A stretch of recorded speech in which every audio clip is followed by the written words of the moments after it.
දහසක් දිරිය මව්වරුන් ඇස ගැටෙන මේ ගින්දගම් පොළවේ පස්සට ජීවිතය දුන් දිරිය මාතාවක් සොයාගෙන අද අපි ආවා තනමල්විල ඇගේ ගෙදරට. මෑ නමින් දීපිකා. ඉතින් ළමයිට ගන්න ඕන. ගෙයක් දොරක් නැති ප්‍රශ්නෙත් තියෙනවා ඉතින්. ඊටත් වැඩි මෙයාලට ඉතින් උගන්වන්නත් ඕන. ඉඩ කඩ නැහැ ඉතින්. ළමයි දෙන්න ඉතින් ඔය අමත් ඉතින් ඇඳන් දෙකක් තියෙනවා. ඒකේ මෙට්ටි ආකාරයෙන් ඉවන්න නැහැ. ඉතින් මම විමින් බුදිය ගන්නවා ළමයි දෙන්න. 3 දෙනා ඇඳන් දෙකට දාලා.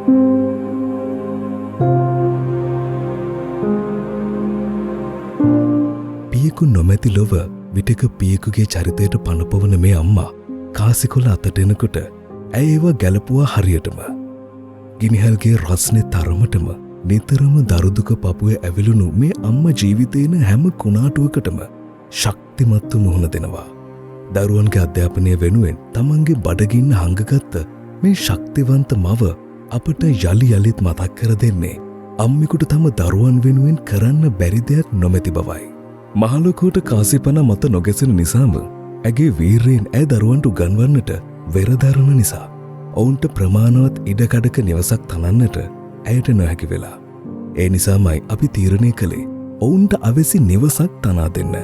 ඒ පොරොන්දුවේ මූලික අත්තිවාරම කඩිමුඩියේ දැනටමත් ක්‍රියාත්මක වන ගමන්. අම්මෙක් කියන්නේ දරුවෙක්ට ලෝකයක් තරම් වටිනා කෙනෙක්. ස්වභාවයෙන්ම අපිටත් ඔබව වටින්නේ ඒ නිසයි. දරුවන්ගේ ලෝකය දෙරියෙන් තනන ඔබේ කතාවේ අලුත් පිටුවක් ලියන්නට මේ පෙරවදන. මේ අවසානය නොවේ ආදරණීය අම්මාවරුනි, මේ ඔබේ කතාවේ ආරම්භයයි.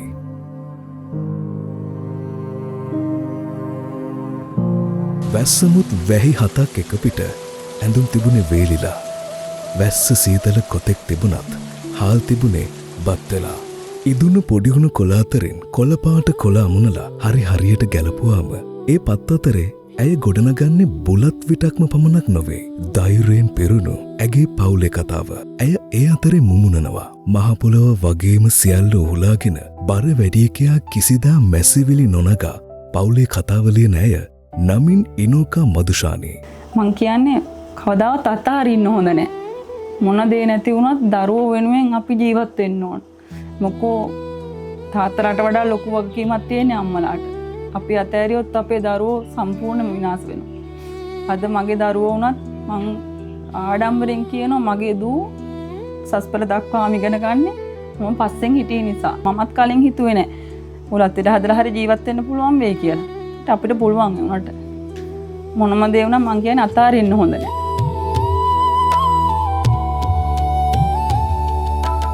අපි අපේ පුංචි සන්ධියේ ඉඳන් මුමුණන වචනයක් තියෙනවා. අපිට කරදරයක් වුණාම, අපිට සතුටු හිතුනම, ආදරය හිතුනම ඒ තමයි ඔබත් මමත් මුළු ලෝකයම මොන භාෂාවෙන් කිව්වත් ආදරේ හංගන්න නැතුව බෙදලා දීපු ආදරණීය වචනය අම්මා.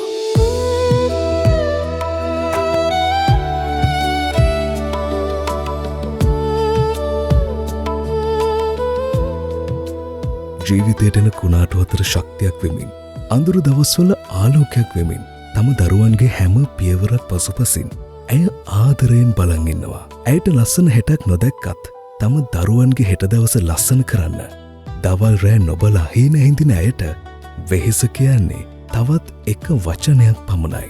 දරුවෝ ලොකු දරුවට මට තව දුරටත් උගන්වන්න කැම්පස් ගියොත් එහෙම ඒවට වියදම දරා ගන්න අමාරුයි. ඒක තමයි තවත් අර උත්සාහ කරන්නේ මේක වැඩියෙන් කරගන්න.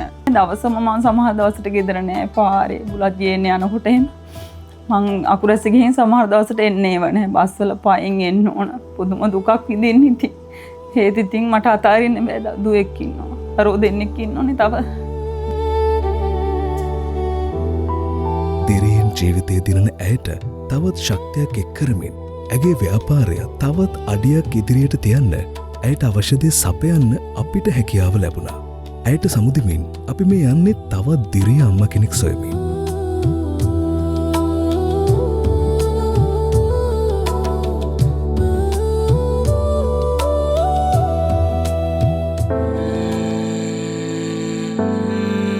වැව්හත්තාවට හිරු එලිබහින්නත් කලින් හමුපු හුළඟ මොනවද මූණන්න ගත්තා.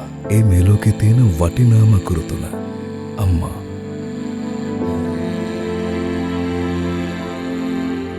ජීවිතය කියන්නෙම අරගලයක්.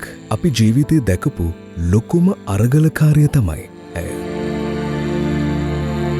අපිව ජීවත් කරවන්න, අපිව රැකගන්න ඇය ගැන අමතක කරලා තමන්ගේ දරුවන්ට හෙටක් තනන වීරවරයන් සැබෑ ජීවිතයේදීත් අපිට හමු වෙනවා. ඒ තමයි අම්මලා. ගැහැණියකට පුළුවන් වුණාට මහන්සිනම් නවතින්න අම්ම කෙනෙකුට බෑ තප්පරයක්වත් නවතින්න.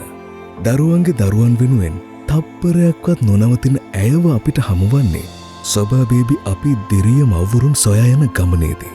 ඇය නමින් කුසුමා අම්මා. මං ඔය දිවුල් ගෙඩියක් අයිඳ ගන්න යනවා ගොවිතැනක් කරගන්නවා. ඒක විකුණගෙන ඒ වයිතින් ඒ මුදල් කරගෙන ඒවින් තමයි කන්න බොන්න ගෙනත් දීලා බේත් ඒත් තරම් දීලා ඉස්කෝලේ යවාගෙන ඒ ටික කරගන්නේ මට පුළුවන් ආකාරයෙන් තමයි. සමහර දවසට ඉතින් එකම දිවුල් ගෙඩියක්වත් නැහැ. මට උදේ එළි වෙලා යන්න වුණොත් එක ගෙඩියක්වත් නැහැ. එදාට ඉතින් නැහැ සමහරක් වෙලාවට පඩිගින්නෙනුත් ඉන්නවා ඒ අවස්ථාවට. එදාට කන්න නැහැ. අම්ම කෙනෙක්ට හැම දවසක්ම සරලව ආරම්භ වෙන්නේ නැහැ. උදේ පාන්දර හිරු මුළුතැන්කිට වඩින වෙලේ පටන් දවස අවසානයේ බැස යන තෙක් අභියෝග රාශියක් කරමත තබාගෙන තම පවුලේ බඩවියත රැක ගැනීමට මුළු මහත් සමාජය එක්කම ඇයට උරෙනුර ගැටෙන්න සිද්ධ වෙලා. මේ වත්තේ ඉදෙම තමයි මං කුරාන් ඒ වෙනකොට අලිය කඩනකොට ගේ කුරානුත් තිබුණ ගොඩක්. ඔක්කොම කෑවා ඒ වාලිය. මට දැන් විකුණන්න කියන්න ගෙයි මොනවත්ම නැහැ. තේරෙම අඩු ගානේ වතුර ටික ගෙනල්ලා බොන්න තියෙන ඇල්මීනියම් කලර් ටික ඉඳන් ඔක්කොම පොඩි කරලා ඒවා මොකුත් නැහැ. කිසිම දෙයක් තිබුණේ නැහැ. ජීවිතයේ දෙවල් තරම් රහ නැති වුණත් තම දරුවන්ගේ දිවිය පලින් බර කරන්න මේ දරන වෑයමට ශක්තියක් වෙන්නට සොබා බේබි අපිට පුළුවන් වුණා. ඒ විතරක්ම නෙවෙයි ඔවුන්ව නගා සිටුවන්න අවශ්‍ය මූලික අත්තිවාරම දාන්නත් අපිට පුළුවන් වුණා.